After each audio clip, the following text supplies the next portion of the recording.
Hey guys, Rob at S&S Archery here. We have another magical evening here in Idaho. We've got some new spotting scopes to talk about, and so we thought we would line them up.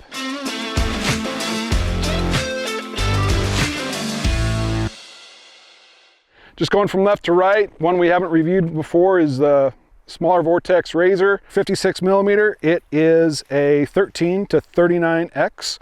This little baby here is something we've been expecting for a while, and it has not disappointed at all. This is a Kowa 55. It is a 17 to 40X. It's been upgraded with the TE11WZ eyepiece that's integrated here, and boy, it's really good. The Swarovski ATC, this is also a 17 to 40X. The Athlon G2, this guy goes from 15 to 45. I don't know where to put it because if I rank it cost-wise, it goes all the way down here at the bottom, but performance-wise, it's up in here with these bigger guys. So we're really happy to have this in this lineup here tonight too. Vortex Razor 65mm. This one goes from 22 to 48. We haven't really talked about this in a while, so we thought we'd bring this in. This has been really good. For the money, this is definitely a spotting scope to consider. This is one of our favorites, the ATS 65mm with the wide angle eyepiece. We're just not a fan of the 20 to 60, but we love this 25 to 50 model. This Leica 65mm, we like this because it does have the dual focus knobs, and it's a pretty good performer. The Swarovski ATX 65mm, it hasn't done well in the past, so we brought it out again just to see where it stacks up. And then of course, my favorite, Kowa 66. This has been in pretty much everybody's pack at the shop. Everybody loves this guy. This one goes from 25 to 60X. This is the Kowa 88. This is, I think at this point, since they've upgraded the advanced coatings in the last year or so, this is really the kind of the top dog, I think. So we wanted to bring this out here just to have it to compare to. Anyway, we're really excited. We're going to do kind of go through a walkthrough and talk about our experience right now, where it's about 8:30. We probably have about an hour before it starts getting dark. So we're going to kind of compare them all right now, and then compare them right at dark and just see where they stack up. DECFD EDFC2P ZP. EDFP CZP. EDF CZP. P, third line here. PXLOY.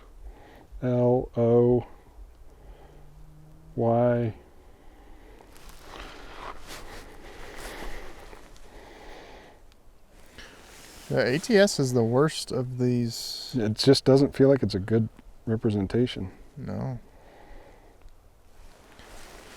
Yeah, like great, really good, yeah. Which is, you know, would be more in line with what you'd expect. Yeah.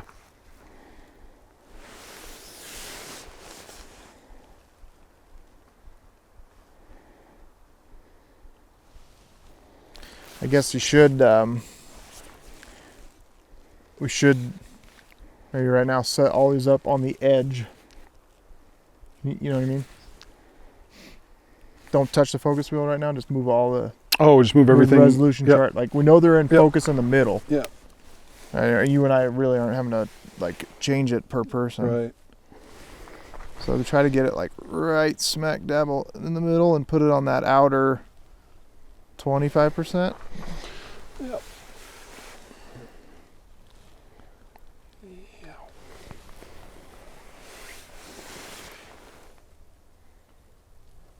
Rob and I are, continuing to glass away. We've been, sun's dropping now, and it's like absolutely pristine conditions. It never gets any better than this. Frankly, everything looks good right now.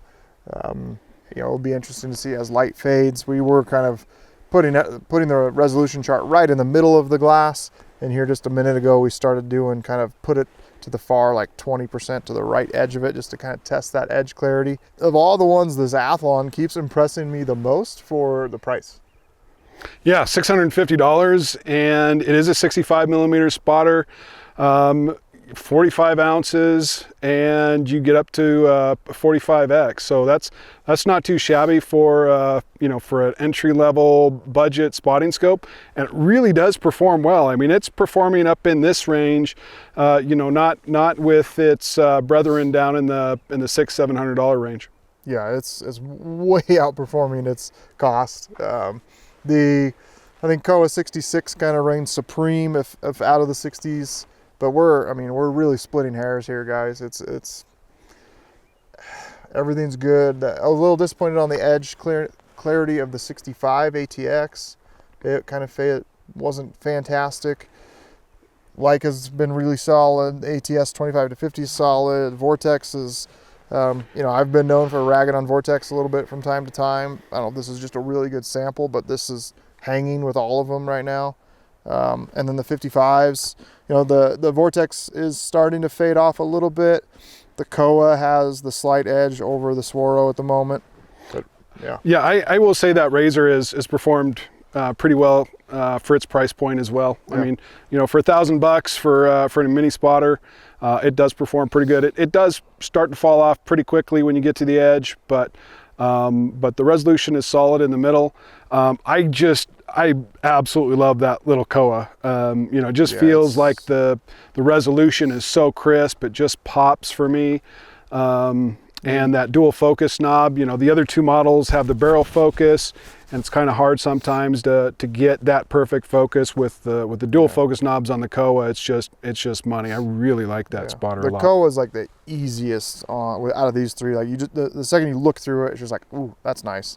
Where the Swirl looks nice, but maybe mess with the focus wheel a little, and then the Vortex, you gotta work it a little bit. You gotta work it a little bit, yeah, just to get everything back in focus. But really, like, you know, I would take any one of these into the field with me on a hunt, and you know, the ability to line these all up like this and go side by side, the difference isn't much, at least right now. And we are talking about absolutely perfect conditions, sun setting, the lights shining on the resolution chart.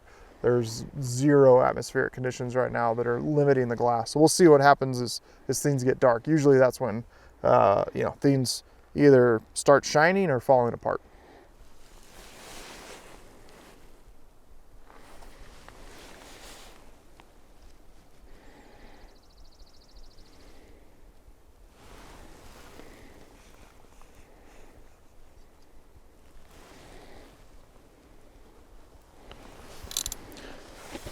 If this Athlon still impresses me now, I'm going to be floored.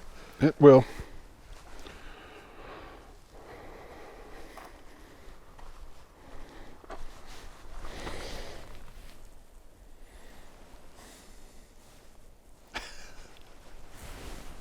I don't know what to say. I mean, you've got like $600 to $3,000 and they all look the same. Yeah, right now, like, we're absolutely perfect conditions, and frankly, just not seeing a big enough difference between any of these to call a winner. Like, they're all, you know, the Vortex maybe lost focus and you try to have to re-find it. This freaking Athlon is blowing me away. The Swirl, the Leica, the Kowa, they all look really good. The little guys all look good. They're a little bit darker than the rest, but still you can get resolution here as we're losing light. That, you know, this kind of reminds me of 10-ish years ago when Jason and I did a review of spotting scope, trying to, like, of 65s and trying to pick a winner. And we did it over the course of an entire bear season through, you know, from March, April, May into June. And there was nights where the Swirl's the better one, and the next night the Leica was the better one. And it was kind of like, we're splitting hairs here. I think the moral is, if, you know, in the 50 to 80% center of the image, they're all very good. Yeah. I mean, they're doing the job. They're, you know, like you said earlier, pick one that you would not take to the field. You can't. No, absolutely. And like for $600 or whatever it is, like, versus $3,000. Yeah. Holy crap.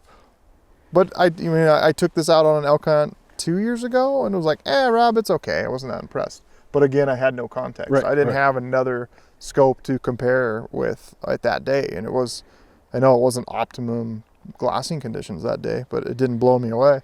But tonight it sure is. Yeah. One thing I do want to say that, you know, we brought an 88 out here just for kind of a control. And gosh, it is just so much brighter than everything else. It should be, but man, I just, you know, if you need performance in low light, this 88 is definitely one to look at. Yeah. But I think this is, moral of the story tonight is to be continued on this. We're gonna come back up, do this on a hot sunny day, deal with heat waves, because really tonight we had a little bit of heat waves right when we showed up. They were kind of coming and going, but we'll probably come back up here and we're gonna glass until it's completely dark tonight, wrap up, and then come back up another time.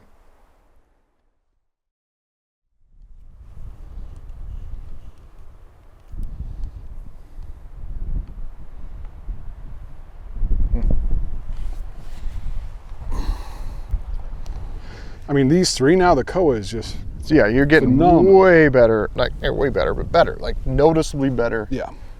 Which, when you're comparing optics, if you can see a difference, that's, yeah. So I'm looking at the grass in between those trees, and I can see way more detail with this Kowa now than I can with the Vortex. I mean, way more detail. Yeah. Yeah, I'm getting kind of the same level of detail with the ATC as the 55.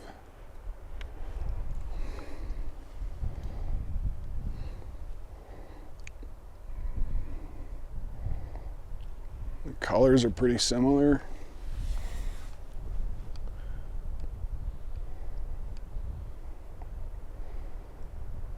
Jeez. Yeah, and then the 88s. It just blows everything away. Yeah. Yeah.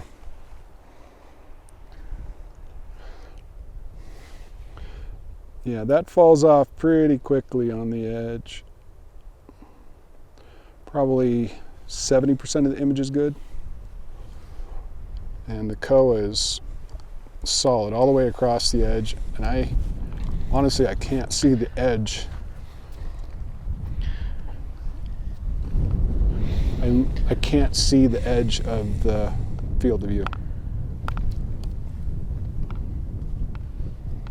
If I zoom it out, I can, but if I'm all the way zoomed in, I can't see the edges. That's pretty impressive. It's just crazy how from day to day things change so much. And I can't really say atmospherically that it's a bad day. No. You know, we came out here the other night and we had a hard time really picking one that was better, noticeably better than the others. In that particular situation, they all looked really good. I mean, all the way from the little Vortex, this Athlon kind of performed over what we thought it would.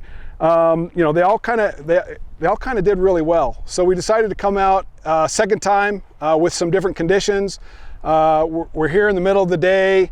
It's partly cloudy. We got some sun, some clouds. It's kind of alternating. We started looking at an optics chart, and in the bright sunlight, you could definitely see some differences in chromatic aberration. You know, that white chart with a high contrast background, you can kind of see some fringing out of the lower end spotters. But Steve had a great idea. He found a little spot up in the rocks that looks like it would be great for a deer bed. And so we're kind of glassing at that, and it really kind of became really interesting to see different spotters' performance in colors. So, you know, different shades of dirt, different shades of the grass. Some you could see the grass, some you could just see kind of a green haze. So it really did kind of help us figure out which one of these spotting scopes is performing a little bit better than the others. Again, I think Steve made a comment, he'd take any one of these to Alaska. They really are that close. But for me personally, there's a little bit of difference between them, and then also some of the features of each spotting scope kind of help me like or prefer one over the other. And I'm just going to start at the top end, and if Steve wants to jump in and give his two cents on each one, he can too. this Kowa 88 just really establishes itself over and over again as the pinnacle. It's definitely our control. You know, kind of wasn't fair going from some of these other spotters and jumping on this because it's so good.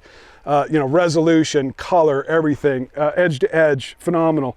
The 66 was not quite as good, and I'm sure it's just because it doesn't get as much light, but it's still, for me, this is my favorite. Out of all of these spotting scopes, one that I'm gonna carry on a backpack hunt, the 66 is my first choice.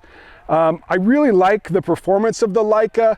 I will say that this dual focus, which I normally like, isn't quite as buttery smooth as the Kowa. It's very smooth, but it's got a little bit more friction to it. So it does feel like it interrupts the image just a tiny little bit. This ATX, gosh, I really want to like it, but it just seems to underperform. I think the other night it performed really well in low light, and today in different conditions, it's just, you know, it's kind of back to what we saw a year or two ago when we had all these lined up again. ATS, again, this is one of our favorites. It's lightweight, it performs really well. You know, Swarovski, it's tough to argue that this isn't one you'd want to bring in your backpack. Vortex, this is the Razor, the 65mm Razor. And for me, it's tough because in the price it's at, it really, I think, should perform a little bit better. It's a good spotting scope. We love Vortex products, but it just doesn't compare well. And the reason for that is this little Athlon. The Athlon is half the price of the Vortex, and it's every bit as good, if not better. You know, the thing I really like about the Athlon, just outside of its outstanding performance, is just how comfortable the eyepiece is. You know, it does only go up to 45x, but that eyepiece is very comfortable. It's a spotting scope that you can use for long periods of time and not get eye fatigue, so I really like that. And then we have our three smaller spotters here. We've got the ATC, the new Kowa 55, and the Vortex. And, you know, they're very close. When we were looking at the optics chart, the Vortex, for me, really fell off because I could see that chromatic aberration on the edge of the chart. That's really what kind of set it as third place for me. And then that kind of also was reinforced when we were looking at the deer bed. You know, I just couldn't see the same range of colors at the different magnifications that I could with the Kowa and the ATC. Next for me in order of performance was the ATC. It's outstanding. It's every bit as good as the Kowa optically. They're so close you can't tell the differences. For me though, it's the dual focus knobs of the Kowa that really kind of set that apart from the ATC. Performance-wise, optically, both phenomenal for the size and very good. But the dual focus knobs just make it that much easier to get in perfect focus quickly. There's some times where you're looking through the ATC and you're like, is it just not performing or is it not in focus? It's hard to tell. And when you want to make a change, it takes a little bit longer to get that focus. Where the Kowa, boom, you just get to it really quickly and you know, very high level of confidence that you're in focus. So that kind of sums up my take on it. Did you have any thoughts? Yeah, so we came out here the other night and it was absolutely perfect conditions, fantastic light, no smoke, no haze. And we were reading the resolution chart at 600 yards. Everything looked really good. It was, if you took somebody who had no experience with any of these brands and said, you know, one of these is $600, one of these is $3,500, you couldn't comprehend that because you couldn't pick out the differences. And that was weird. We've never done a spotting scope review where we didn't have like distinct, like, okay, this one fell off 30 minutes before this one in low light, or this one was resolving significantly better. They all looked really good the other night, which was, I didn't even know how to process that because I had, and then came back out here. It's like, okay, we don't have a winter. Let's come back out today. It's be middle of the day, get more heat waves. Like I think I mentioned in the other video, was the larger objectives tend to do a better job cutting through the atmospheric conditions. Just what I've found, you know, anecdotally on hunts. And so we got out here, we're looking at some, you know, it's 1,000 yards away, looking at what looks like a really good deer bed. It's in the rocks and trees and shade, and that's actually where we started seeing the difference. Like there's not a deer there, but I'm picturing a deer bedded there. And like the 88, you just look at it and it's like, okay, if there's a deer there, I'm gonna see it plain as day. And then kind of as you go down the line, it would be a little bit more of what you'd expect. Like the Athlons, you're struggling to find focus a little bit. Like, okay, is it there? No, try it. Nope. Okay, that you're kind of going back and forth. And they're all really good. The Kowa's like if I had to take one with me on a hunt, it'd be the Kowa 66 from a kind of weight, size, performance perspective on a backpack style hunt. If I'm on a hunt where glass means everything, I'm taking that 88 and I'll just pack the extra weight or cut something else out of my pack. A great saying that I saw relative, it was a review talking about cameras, is the best camera is the one that's with you. And it's really common, basically saying like if you got this big bulky camera that you don't want to pack and it's not with you, what good does it do? Same with a spine scope. I mean, Rob, back when I was running S&S on the day-to-day and I'd talk to guys, and now Rob talks to guys, like a lot of guys buy a big scope and then they find that they leave it in the truck. It's like, well, I'm just running up the mountain for the day. I don't want to pack that big heavy thing. So that's where the argument of the 65s and the 55s come in. They're small, light, compact. You're going to take them with you more often than you are that big glass. Yeah, just like 66, great. The Leica is really good. Customer service wise, warranty wise, yeah, they can be kind of hit and miss. We don't really push them that much because of that reason. The glass is fantastic. ATX is, yeah, it's my least favorite of those. ATS, for the price, the weight, is a really good performer, and I love that 25 to 50 wide angle eyepiece. Honestly, it's been quite a few years since I really gave Vortex a look. You know, they were, I think, 10 plus years ago, they were definitely farther behind, but I think they've made some improvements because both of these, the little Vortex and the 65, they're impressive. They resolve good. I mean, it's not quite the level of the others, but not, you know, again, if you said this is $600 and that's $3,000, somebody would have a really tough time understanding, like, you know, especially if they're on any budget, to go, oh wow, I see freaking $2,400 difference there. It's tight. And the little guys, Vortex is still impressive. Kowa is the best, but I mean, we're splitting hairs here, frankly. Like yeah. But optically for sure. Yeah, optically for sure.